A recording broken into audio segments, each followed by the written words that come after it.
নমস্কার বন্ধুরা, আশা করি আপনারা সকলে ভালো আছেন। কাকলি কিচেনে সকলকে স্বাগত। আজকে বানিয়েছি পিঠের রাজা বকুল পিঠে।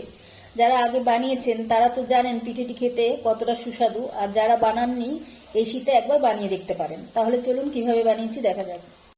এখানে আমি 1 কাপ ময়দা নিচ্ছি আর নিচ্ছি হাফ কাপ চালের গুঁড়ো।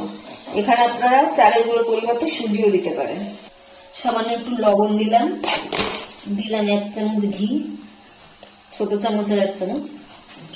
এখন ঘিটাকে ভালো করে এটার সঙ্গে ময়ান দিয়ে নেব।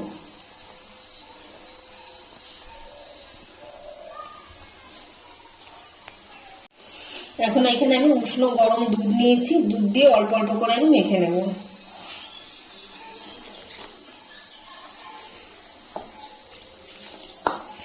প্রথমে 1 কাপ দিয়ে মেখে নিচ্ছি।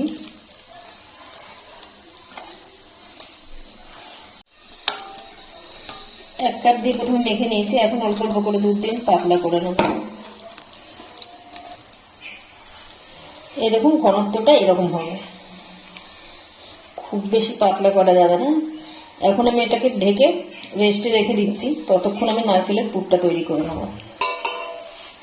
এখানে আমি 1.5 কাপের মতো নারকেল দিলাম, হাফ কাপ দিলাম পাটালি গুড়, আর দিচ্ছি 10 টাকা দামের 1 প্যাকেট গুঁড়ো দুধ। এখানে আপনার গুঁড়ো দুধ না দিয়ে খোয়া ক্ষীরও দিতে পারেন। এখন নারকেল দুধ গুড়টাকে ভালো করে একসঙ্গে মেখে নেব। এখন আমি নারকেলটাকে একটু জাল দিয়ে নেব, জাল দিয়ে একটু আঠালো আঠালো করে নেবো, নাড়ু যেরকম হয় নাড়ুর মতন, অতটা না, নাড়ুতে একটু হালকা পাক দিয়ে নেব। এখানে আমি 1 চামচ খিসা দিয়ে দিচ্ছি। যে পাটিসাপটার মধ্যে যে খিসাটা আমি বানিয়েছিলাম অনেকটা বেঁচে গেছিল, সেটাই আমি এর মধ্যে দিয়ে দিলাম। এটা অপশনাল, এটা না দিলেও কোনো অসুবিধা নেই, আমার কাছে ছিল তাই আমি দিয়ে দিলাম। খেতেও ভালো লাগে, পরিমাণও একটু বেড়ে যাবে। আমি ভালো করে মিশিয়ে নেবো এর সঙ্গে। এখন নারকেল গুড়ের জলটা যতক্ষণ না টেনে যাবে ততক্ষণ আমি জাল করে নেব। পুরটা আমার তৈরি হয়ে গেছে, মানে এক জায়গায় জড়ো হয়ে যাচ্ছে, কড়াইয়ের গা থেকে ছেড়ে এক জায়গায় জড়ো হয়ে এসছে। এখন আমি নামিয়ে ঠান্ডা করে নেব।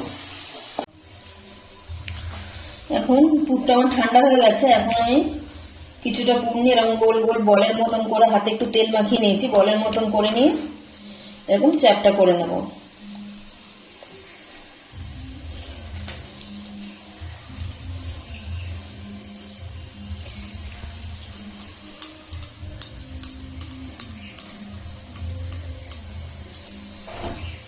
এরকম ভাবে আমি সবগুলো বানিয়ে নেব। আমি সবগুলো এইভাবে বানিয়ে নিয়েছি।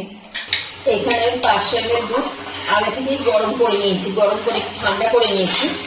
এখন আমি এর ভিতরে পাটালি গুড় দিয়ে দিচ্ছি, কারণ খুব গরম দুধের মধ্যে গুড় দিলে দুধটা কেটে যেতে পারে। আমি দুধটা ঠান্ডা করে তারপরে দিতে হয়।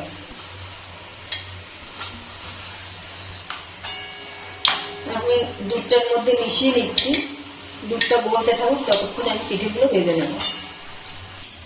দেখুন ব্যাটারটা আগের থেকে অনেকটা ঘন হয়ে গেছে, এরকমই ঘনই আমার দরকার। আমি এর ভিতরে 1 পিঞ্চের মতন খাবার সোডা দিয়ে দিলাম। খাবার সোডাটা বেশি দেওয়া যাবে না, তাহলে একটা গন্ধ বেরোবে, পিঠেগুলো ভালো লাগবে না। আমি খাবার সোডাটা ভালো করে মিশিয়ে নিচ্ছি। আমি কড়াইতে তেল গরম করতে বসিয়েছি, এখন আমি আর একটা করে ব্যাটারের মধ্যে দেবো। আমি গরম তেলের মধ্যে ছেড়ে দেবো।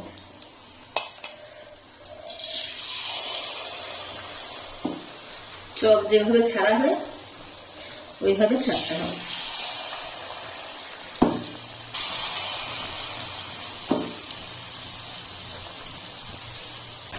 এক পিঠ হালকা শক্ত হয়ে গেলে তারপরে উল্টে দিতে হবে।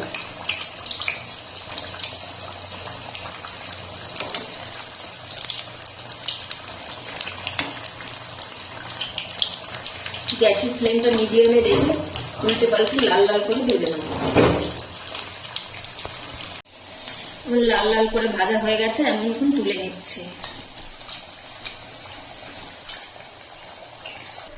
দ্বিতীয় ব্যাচও আমি একইভাবে ছেড়ে দিচ্ছি।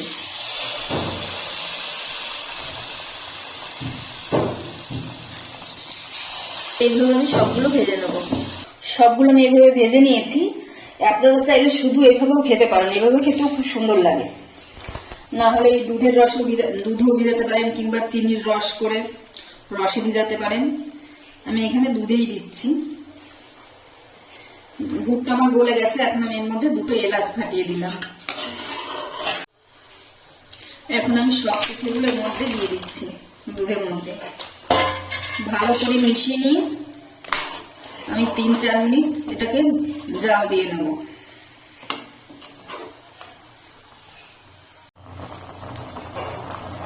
আমি 3-4 মিনিট জাল করে নিয়েছি। এখন আমি গ্যাসটাকে অফ করে দিচ্ছি। তারপর আমি ঠান্ডা হয়ে গেলে পরিবেশন করে দেখাবো। ঠান্ডা হয়ে যাওয়ার পরে আমি একটা প্লেটে সার্ভ করে নিয়েছি। এখন আমি একটা কেটে দেখাচ্ছি। দেখুন পুরো দুধটা, যতটা দুধ দিয়েছে পুরোটাই অ্যাবজর্ব করে নিয়েছে, আর সামান্য অল্প একটু দুধ আছে, অল্প অল্প দুধ আছে। এটা খুব সুন্দর নরমও হয়েছে। রেসিপিটা আমার তৈরি হয়ে গেছে। ভিডিওটি যদি ভালো লাগে তাহলে একটা লাইক করবেন, সাবস্ক্রাইব করবেন এবং কমেন্টে জানাবেন কেমন হয়েছে।